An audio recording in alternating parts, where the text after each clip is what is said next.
சரவணபவாய நம. ஓம் சக்தி தாயே துணை. ஓம் நம சிவாய. தென்னாடுடைய சிவனே போற்றி, எந்நாட்டவர்க்கும் நிறைவா போற்றி. இன்றைய தினம் சனிப்பெயர்ச்சி. அதாவது சிவன் சித்தர்களால் உருவாக்கப்பட்டது ஜோதிடம். நம்மளுடைய உலக அமைப்பில் ஜோதிடம் என்பது ரொம்ப முக்கியமாக கருதப்படுகிறது. இந்த ஜோதிடம் என்பது சிவனால் வகுக்கப்பட்டு சித்தர்களால் உருவாக்கப்பட்டது. கிரகங்கள் 9, 7 கிரகங்கள்: சூரியன், சந்திரன், செவ்வாய், புதன், குரு, சுக்கிரன், சனி, இவை 7. நிழல் கிரகங்கள் ராகு, கேது சேர்த்து 9 கிரகங்களுடைய வழிபாட்டில்தான் ஒரு மனிதனுடைய வாழ்க்கை நடைமுறை நடந்து கொண்டு இருப்பதாக எல்லோரும் நம்புகிறார்கள். அப்படின்றது பேச்சாக இருந்தாலும் இதுதான் சிவன் நமக்கு கொடுத்த சொத்து என்றே சொல்லுவேன். இதுதான் உண்மை என்றும் நான் சொல்லுவேன். இப்படி இல்லை, அப்படி இருக்கலாம், இப்படி இருக்கலாம். சில பொதுவாக சொல்லுவாங்க சில பேர் மேடை பேச்சாளர்கள்லாம், இப்படி இருக்கலாம், அப்படி இருக்கலாம். அதை மாதிரி நான் சொல்லலை. இதுதான் உலக வாழ்க்கை இயக்கம். ஆனால் இந்த ஜோதிடத்தை தெளிவாக சொல்ல வேண்டும். சரி, இன்றைய தினம் சனிப்பெயர்ச்சி 6ஆம் தேதி ஜனவரி, பிப்ரவரி, இந்த மாதம் ஜனவரி, பிப்ரவரி, மார்ச் மாதம் 3, 2026. இப்போ இன்றைய நடக்கிற சனிப்பெயர்ச்சியானது, அதாவது பஞ்சாங்கம் 2 இருக்குது.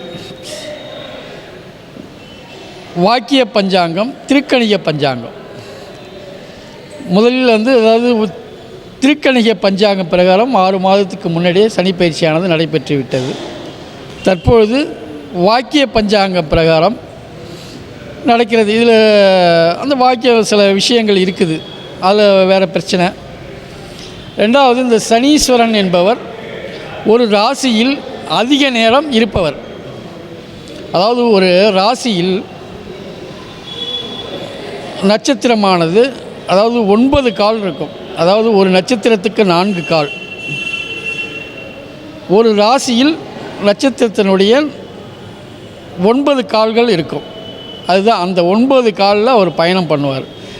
2 வருடம் ஒரு ராசியில் சனீஸ்வரன்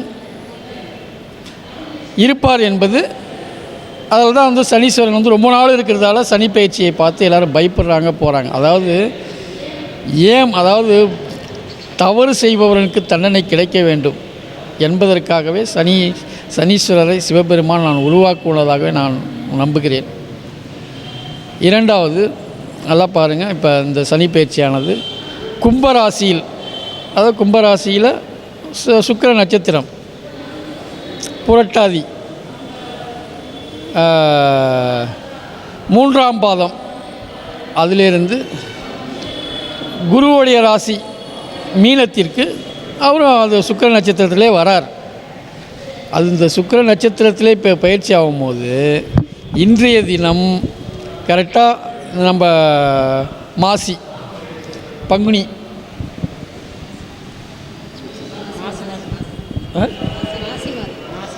இந்த மாசி மாதம், அடுத்தது மாதம் பங்குனி வரும்போது சூரியன் இங்கேயும் வருவார். சுக்கிரன் இப்போ மீனத்தில் உச்சமாக வேற இருக்கிறார். 3ஆம் தேதி வந்துட்டார். அதில் சனி சேர்றார். இந்த சுக்கிரன் கூட சனி, அதாவது சுக்கிரனும் சனியும் ஒன்று நட்பு கிரகங்கள் தான், சிறப்பாக இருக்கும். ரெண்டாவது, குருவோட வீட்டுக்கு சனி வரும்போது இயற்கை சீற்றங்கள் அதாவது மனிதர்கள் வாழ்க்கையில் அதிகமாக பாதிப்புகளை ஏற்படுத்த மாட்டார் என்பதை நான் நம்புகிறேன். அப்படி தான் இருக்கும். ஏன்னா குருவோட வீட்டுக்கு வரும்போது அவர் நகர்றது பார்த்திங்கன்னா முன்னாடி சுக்கிரனுடைய நட்சத்திரம், அதுக்கு அப்புறம் பார்த்திங்கன்னா சனீஸ்வரனுடைய நட்சத்திரம் உத்திரட்டாதி, அதுக்கப்புறம் புதனுடைய நட்சத்திரம்.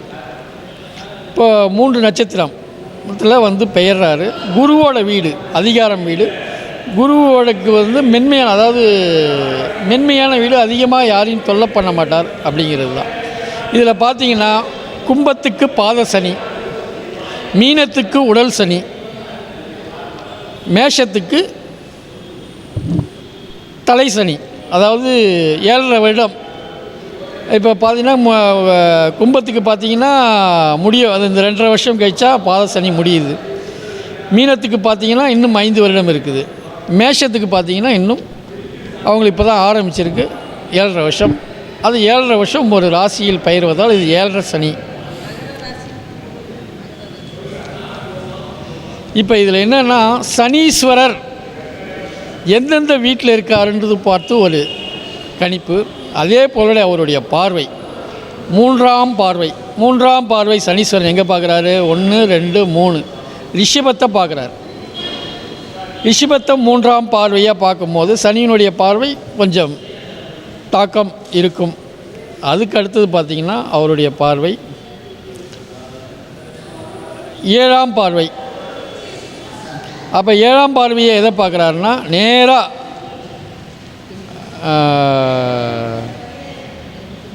அது கன்னியை பார்க்குறார். அந்த பார்வை அதுக்கு உள்ள தாக்கம் இருக்கும். அப்புறம் பார்த்திங்கன்னா 10ஆம் பார்வை 7, 8, 9, 10 தனுசை பார்க்குறார். இப்போ சனியினுடைய பார்வை இங்கே இருக்குது. அந்த பார்வையால் சில அவங்களுக்கு சங்கடம் வரும். ஆனால் எந்த இடத்துல இருக்கார் அப்படின்னு பார்ப்பாங்க. இப்போ கன்னிக்கு 7ல் இருக்கார் கண்ட சனி,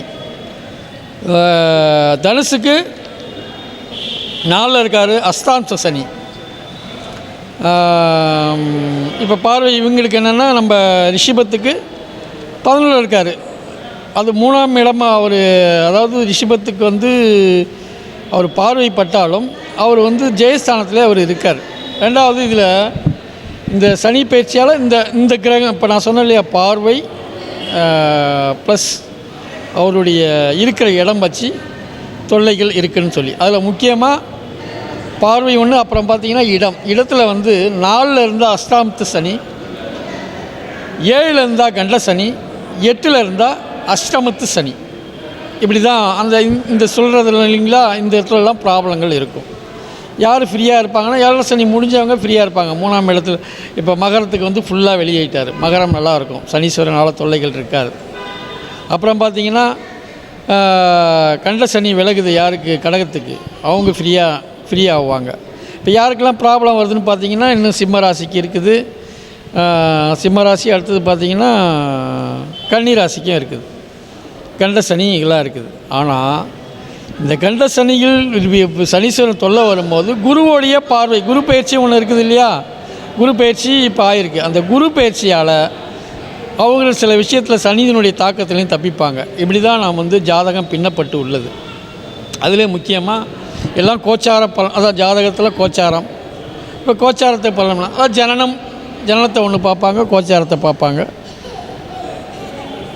அது ஜனனம் ஜனனத்தில் திசைகள், நல்ல திசை, ஒருத்தருக்கு ஆட்சி பெற்ற திசையோ ஏதோ நடக்கும்போது அந்த சனீஸ்வரனுடைய தாக்கம் இருக்கும். அதெல்லாம் விலகு. அதாவது அவனுக்கு தான் சில பேருக்கு 7.5 சனி நடக்குது, அவர் நல்லா இருக்கார் எப்படி அப்படின்னு நீங்கள் எல்லாம் சொல்லுவாங்க. அது ஜனன ஜாதகத்தில் திசை நல்லா இருக்கும்போது, குரு பார்வை சிறப்பாக இருக்கும்போது அவங்க அந்த சனியினுடைய தாக்கத்திலேருந்து விடுபடுறாங்க. பொதுவாகவே கர்ம வினையை பார்ப்பது, அதான் சிவனையே சனீஸ்வரன் பிடிச்சார். சனீஸ்வரர் சிவனையே இப்போ சிவனுக்கு பயந்து, அதாவது சனிக்கு பயந்து சிவனே போய் பதுங்கிடுவார். ஒரு குளத்தில் போய் உள்ளே போய் பதுங்கிடுவார், பார்க்காம மறைஞ்சிடுவார். இவர் அங்கே வெயிட் பண்ணிவிட்டு சரி காணும்னு சொல்லிட்டு இவர் தெரிஞ்சுட்டு வந்துடுவார். அவருக்கு பிடிக்கிற நாழிகை முடிஞ்சவொடனே சிவன் வெளில வருவார். உன்னை பிடிக்க முடியல பாரு அப்படின்னு சொல்லுவார் சிவன்.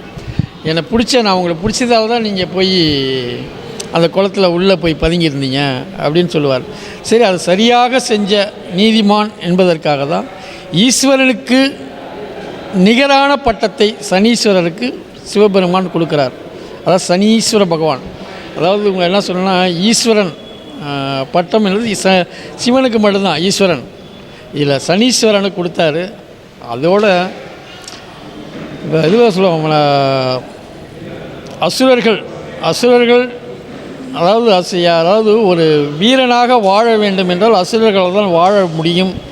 நாட்டு மன்னர்கள் அப்படின்னு பார்க்கும்போது அசுரர்கள் தான். அதில் வந்து ராவணன் அந்த அளவுக்கு வந்து பக்தி சிவன் மேலே உள்ள பக்தி தியானம் பண்ணி பக்தி பெற்றதால் தான் அவனுக்கு ராவணேஸ்வரனும் பட்டமும் கொடுத்ததாக வரலாறு சொல்கிறது. அதனால் இந்த சனி பயிற்சி பலன் எல்லோருக்கும் குரு வீட்டில் வந்ததால் எல்லாருக்கும் சிறப்பாகவே இருக்கும், நல்லதாகவே நடக்கும். யாரும் பயப்பட வேண்டாம். முருகப்பெருமானையும் சிவபெருமானையும் அம்மையையும் வணங்குங்கள். எல்லாம் நல்லதே நடக்கும். ஹர ஹர ஹர ஹர மகாதேவ் நம சிவாய்.